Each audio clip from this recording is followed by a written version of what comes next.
दोस्तों, स्वागत है आपका श्री राम जी की संपूर्ण जीवन कथा के भाग 5 में और साथ ही स्वागत है आपका मेरे YouTube channel total talent with knowledge में। आइए दोस्तों, अब हम अपनी राम कथा को जारी रखते हैं। तो सीता जी की खोज मिलने पर सभी वापस किष्किंधा नगरी की ओर चल पड़ते हैं। महाराज सुग्रीव के पास पहुंचकर अंगद और जाम्बवन जी महाराज सुग्रीव को प्रणाम करते हैं और माता सीता का पता लग जाने का शुभ समाचार सुनाते हैं।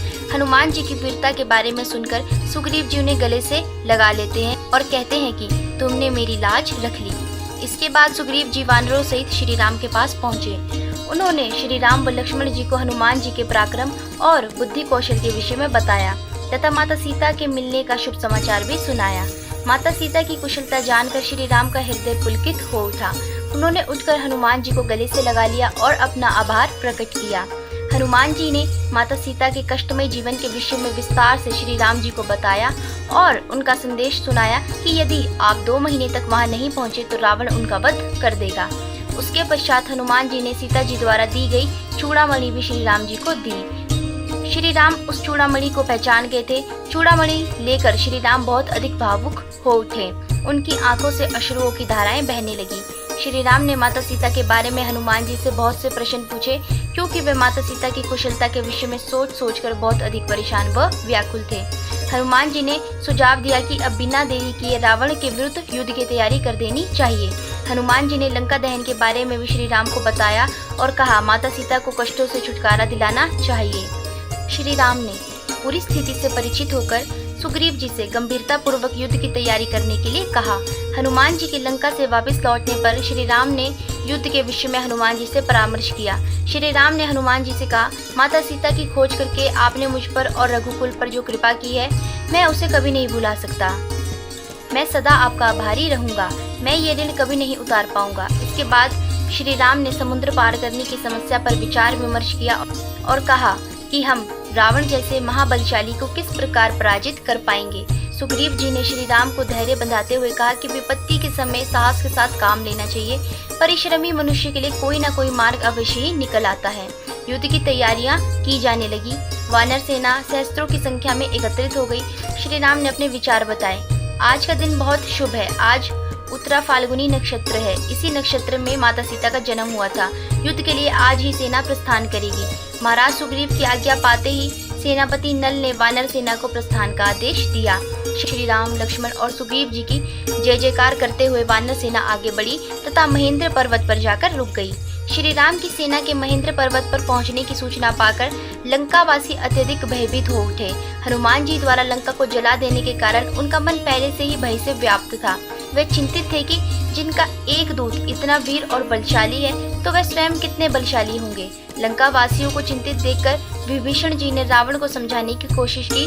भ्राता रावण, हमें राम जी से शत्रुता नहीं करनी चाहिए। इसी में राक्षस जाति का भला है। आप सीता को लौटा दे। वानरों की विशाल सेना युद्ध के लिए समुद्र के उत्तरी किनारे पर डेरा डाले खड़ी है। विभीषण जी के मुंह से सीता को लौटाने की बात सुनते ही रावण अत्यधिक क्रोधित हो उठा। उसने विभीषण को फटकारा, उनका बहुत अपमान किया और लंका से चले जाने के लिए कहा। रावण ने सभा भवन में पुत्रों, मंत्रियों और सेनापतियों को बुलाकर उनसे विचार प्रकट करने को कहा, किंतु रावण का विरोध करने का साहस कौन करता। सबने उसकी बात को ठीक बताया। विभीषण जी ने रावण को एक बार फिर समझाया कि शत्रु की शक्ति को कम नहीं समझना चाहिए। सबका हित इसी में है कि आप सीता को राम के पास भेज दें। विभीषण की सलाह सुनकर रावण का क्रोध फिर से भड़क उठा। उसने विभीषण पर राम का शुभ चिंतक होने का आरोप लगाया और उन्हें फटकारते हुए कहा कि यदि तुम राम के हित चिंतक हो तो उसके पास चले जाओ। अपमान से पीड़ित होकर विभीषण जी ने लंका को त्यागने का निश्चय कर लिया, किंतु जाते जाते उन्होंने रावण को सावधान करते हुए कहा, जब व्यक्ति के सिर पर मृत्यु मंडराने लगती है तब उसे किसी की सलाह अच्छी नहीं लगती। मैं जा रहा हूँ, लंका के बुरे दिन आ गए हैं। ये कहकर विभीषण जी अपने 4 मंत्रियों के साथ लंका त्याग कर आकाश मार्ग से श्री राम से मिलने के लिए चल दिए। विभीषण जी आकाश मार्ग से वानर सेना के निकट पहुंच गए। उन्होंने दूर से ही अपना और मंत्रियों का परिचय दिया तथा लंका छोड़ने का कारण भी बताया। सुग्रीव जी ने श्री राम के पास जाकर विभीषण जी के मंत्रियों सहित शरण मांगने के विषय में बताया। साथ ही ये शंका भी प्रकट की कि ये 5 रावण के गुप्तचर हो सकते हैं और जो शायद हमारा भेद देने आए हैं। जो व्यक्ति अपने भाई का नहीं हो सका वह हमारा कैसे हो सकता है। श्री राम ने सुग्रीव जी को समझाया, इस समय इन्हें अपनी ओर मिला लेना ही उचित होगा। वे हमारी शरण में आए हैं। शरणागत की रक्षा करना हमारा धर्म है। यदि रावण भी आकर शरण मांगेगा तो हम उसे भी शरण में ले लेंगे। इसलिए विभीषण जी और मंत्रियों को सम्मान पूर्वक हमारे पास ले आओ। हनुमान जी जाकर विभीषण को ले आए। विभीषण जी ने आते ही श्री राम के चरणों में गिरकर शरण मांगी। श्री राम ने विभीषण जी को उठाकर अपने पास बिठा लिया। श्री राम ने विभीषण जी से लंका के विषय में पूछा। विभीषण जी ने लंका और रावण की शक्ति परिचय देते हुए कहा, रावण की वीरता के विषय में सभी जानते हैं कि वह महान योद्धा है। उसके पराक्रम से देवता तक कांप जाते हैं। उसने यमराज तक को बंदी बना लिया था। इसके पश्चात विभीषण जी ने लंका के अन्य योद्धाओं के बल और पराक्रम के विषय में जानकारी देते हुए बताया, कुंभकर्ण हमारा मंझला भाई है। उसका शरीर अत्यंत विशाल एवं चट्टान सा कठोर है। रावण का बड़ा पुत्र मेघनाथ बुद्धिमान और महाबलशाली है। इंद्र पर विजय पा लेने के कारण उसे इंद्रजीत भी कहा जाता है। उसकी वीरता से देवता डरकर छिप जाते हैं। रावण का सेनापति प्रहस्त है, जो युद्ध कला में अत्यंत निपुण है। इनके अतिरिक्त लंका के अन्य वीर योद्धाओं में अतिकाय, अकंपन, महोदर आदि के नाम प्रमुख है। रावण न केवल बलशाली है, बल्कि वे महान तपस्वी भी है। वे भगवान शिव का परम भक्त है। उसे शिव और ब्रह्मा से भी अनेक वरदान मिले हुए हैं। श्री राम ने विभीषण जी को आश्वासन दिया कि इन सबको पराजित करके मैं तुम्हें लंका नरेश बनाऊंगा।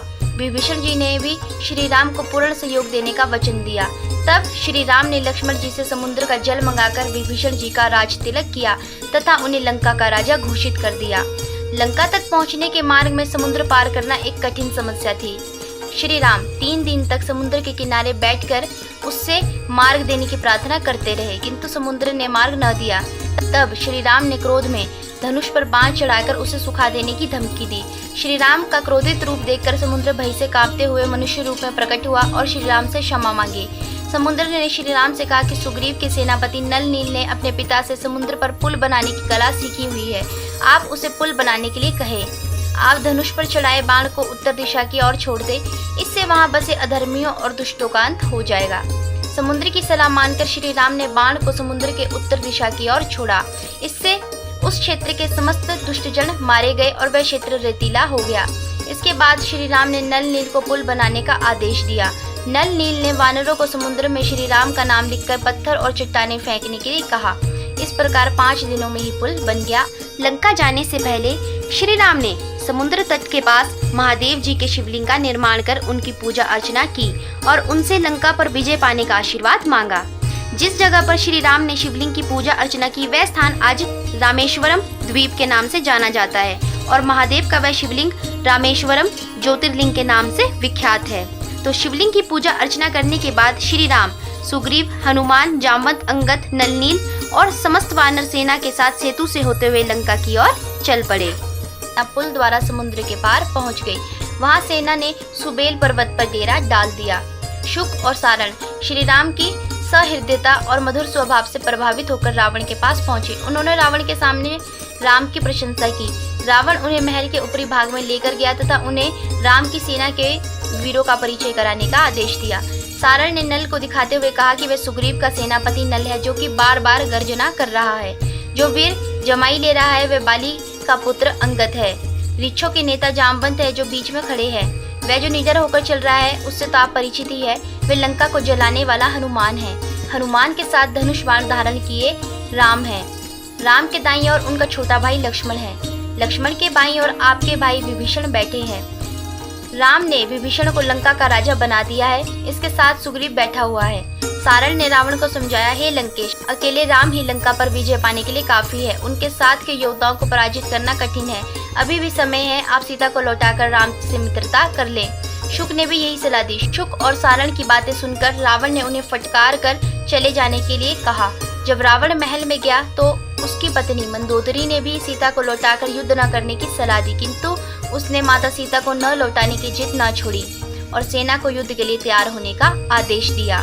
श्री राम ने रणनीति के अनुसार सेना को 4 भागों में बांटा और सवेरा होते ही लंका के चारों ओर घेर लेने का आदेश दिया। लंका के चारों ओर प्रवेश द्वारों पर आक्रमण करने के लिए दल तैनात किए गए। श्री राम स्वयं सुबेल पर्वत पर चढ़कर लंका की स्थिति को समझने लगे। वानर सेना द्वारा लंका को घेर लिया गया। श्री राम ने युद्ध को टालने के लिए समझौते की कोशिश करने का निर्णय लिया। उन्होंने अंगद से लंका जाकर रावण को समझाने के लिए कहा कि वह सीता को लौटा दे, अन्यथा अपने संपूर्ण वंश के नाश के लिए तैयार हो जाए। श्री राम की आज्ञा पाकर अंगद ने लंका में प्रवेश किया। श्री राम का शांति प्रस्ताव लेकर अंगद जी रावण की सभा में पहुंचते हैं। अंगद जी रावण से कहते हैं कि वे राजदूत है, इसलिए पहले उन्हें बैठने के लिए यथोचित आसन और सम्मान दिया जाए। उसके पश्चात वे अपने स्वामी का शांति संदेश सुनाएंगे। रावण तिरस्कार पूर्ण स्वर में कहता है कि राजा के भेजे दूत को राजदूत कहा जाता है। जंगल में रहने वाले किसी वनवासी के द्वारा भेजे वानर को वह राजदूत नहीं मानता। रावण की इन बातों को सुनकर अंगद जी कहते हैं कि इस अपमान पर वह बिना संदेश सुनाए वापस जा सकते हैं, किंतु इससे युद्ध अवश्यंभावी होगा, इसलिए वे राज्यसभा में अपने लिए राज्योचित आसन का निर्माण स्वयं करेंगे। अंगद जी अपनी पूंछ लंबी कर उसके घेरे से रावण के सिंहासन से भी ऊंचा आसन अपने लिए बनाते हैं और उस पर विराजमान होकर गर्व से श्री राम का शांति प्रस्ताव रावण को सुनाते हैं। अंगद जी कहते हैं कि श्री राम अपने एक बाण से तीनों लोगों को नष्ट करने की शक्ति रखते हैं, इसलिए रावण के लिए हितकार होगा कि वह माता सीता को सम्मान पूर्वक श्री राम को लौटा दे और अपने पूरे कुटुंब सहित श्री राम की शरण में चला जाए। श्री राम कृपा निधान है, वे अवश्य उसे क्षमा कर देंगे। किंतु रावण अंगद जी के शांति प्रस्ताव का उपहास उड़ाता है और कहता है कि इस शांति प्रस्ताव के पीछे राम का भय परिलक्षित हो रहा है। राम के हाथ पांव युद्ध के नाम पर कांप रहे हैं। इस पर अंगद जी रावण को सीता स्वयंवर का प्रसंग स्मरण कराकर उसे बुरी तरह अपमानित करते हैं। अंगद जी कहते हैं कि सीता स्वयंवर में रावण ने भी भाग लिया था और वह शिव धनुष को हिला तक नहीं पाया था, जबकि प्रभु राम ने उस धनुष को उठाकर तोड़ दिया था। रावण इसे एक दंत कथा कहता है। इस पर अंगद जी रावण को चिढ़ाते हुए कहते हैं कि क्या ये भी एक दंत कथा है कि मेरे पिता बाली रावण नामक एक प्राणी को 6 माह अपनी पूंछ से बांधकर कई पर्वतों पर घूमते रहते थे। तब रावण भावात्मक चाल चलते हुए अंगद जी से कहता है कि बाली से उसकी मित्रता थी, उसे अपने मित्र की हत्या का दुख है। वह अंगद जी को उकसाता है कि वो धोखे से राम को मारकर अपने पिता बाली की हत्या का प्रतिशोध ले और किष्किंधा की गद्दी पर बैठ जाए। रावण अंगद जी को श्री राम की हत्या करने की उल्टी पट्टी पढ़ाता है। वाद विवाद बढ़ने पर रावण अंगद जी को भयभीत करने का प्रयास करता है। इस पर अंगद जी रावण की वीरता का उपहास उड़ाते हैं कि पूर्व काल में बच्चे भी रावण को पाताल में घुड़साल में बांध चुके हैं। सहस्त्र बाहु रावण को कीड़ा समझकर पकड़ चुका है। क्रोधित रावण अंगद जी का शीश धड़ से अलग करने की आज्ञा देता है। तब अंगद जी श्री राम का नाम लेकर अपना पैर राज्यसभा में जमाते हैं और कहते हैं कि यदि रावण को अपनी शक्ति का इतना घमंड है तो उसका कोई योद्धा उनके पैर को धरती से उठाकर दिखाए।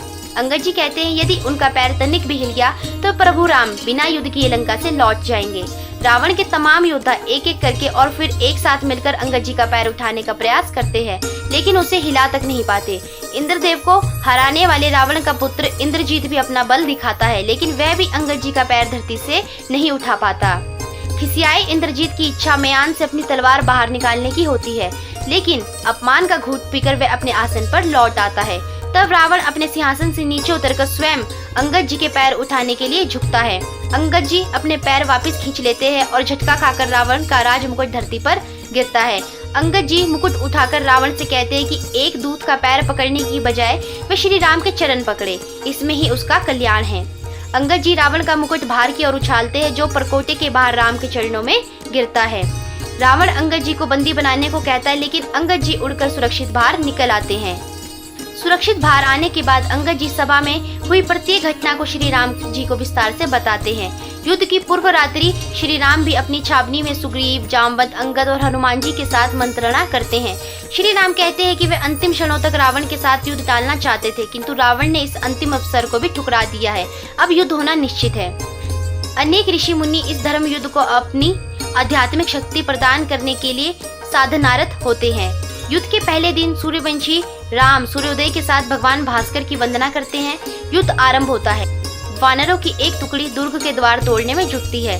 लंका के उत्तरी द्वार पर श्री राम, लक्ष्मण, सुग्रीव, जामवंत और विभीषण जी ने आक्रमण कर दिया। रावण ने बदले में अपनी चतुरंगी सेना को आक्रमण का आदेश दिया। राक्षस वानर सेना पर तलवारों और शूलों से आक्रमण कर रहे थे तथा वानर उन पर पत्थर और वृक्ष उखाड़कर फेंक रहे थे। दोनों पक्षों में घमासान युद्ध होने लगा। हर तरफ हाथियों के चिंगाड़ने और घोड़े के हिनहिनाने की आवाजें गूंजने लगी। अनेक योद्धा युद्ध में मारे गए तथा कई घायल हो गए। युद्ध के पहले दिन रावण का पुत्र प्रहस्त लक्ष्मण जी के हाथों मारा जाता है। दूसरे मोर्चे पर हनुमान जी रावण के असुर दुर्मुख से युद्ध करके उसका वध कर देते हैं तथा रावण के भतीजे मकराक्ष का वध श्री राम के हाथों होता है। अपने 3 तेजस्वी वीरों को खोकर रावण बहुत दुखी होता है, किंतु उसकी आंखें अभी भी नहीं खुलती। वह स्वयं युद्ध भूमि में जाने की घोषणा करता है। युद्ध के दूसरे दिन श्री राम और रावण के मध्य प्रथम संग्राम छिड़ जाता है। श्री राम रावण के हर अस्त्र शस्त्र को काट देते हैं। जब श्री राम रावण के हर अस्त्र शस्त्र को काट देते हैं, तब रावण महादेव से वरदान में प्राप्त चंद्रहास तलवार से श्री राम पर आक्रमण करता है। श्री राम अपने बाण से चंद्रहास तलवार के 2 टुकड़े कर देते हैं। तब प्रथम बार रावण के मुख पर भय की लकीरें साफ दिखाई देती हैं। इसके पश्चात श्री राम कहते हैं कि तुम असुरों की कोई युद्ध नीति नहीं होती, लेकिन रघुवंशी युद्ध धर्मों का पालन करते हैं। युद्ध धर्म कहता है कि शस्त्रहीन पर वार नहीं करना चाहिए, इसलिए श्री राम रावण को जीवित किंतु अपमानित करके छोड़ देते हैं और अगले दिन नए शस्त्र लेकर लड़ने आने के लिए कहते हैं। रावण अपना टूटा रथ वहीं छोड़कर टूटे अहंकार के साथ पैदल युद्ध भूमि से लौट जाता है। तो दोस्तों, आशा करती हूँ कि अभी तक की श्री राम जी की संपूर्ण जीवन कथा को सुनने में आपको आनंद आया होगा। और अगर आपको वीडियो अच्छी लगी होगी तो वीडियो को लाइक करके चैनल को सब्सक्राइब करके बेल आइकन को प्रेस कर दीजिएगा। और जाने से पहले एक बार मेरे साथ प्यार से बोलिए, दशरथ नंदन सियापति रामचंद्र भगवान जी की जय। जय बजरंगबली। धन्यवाद।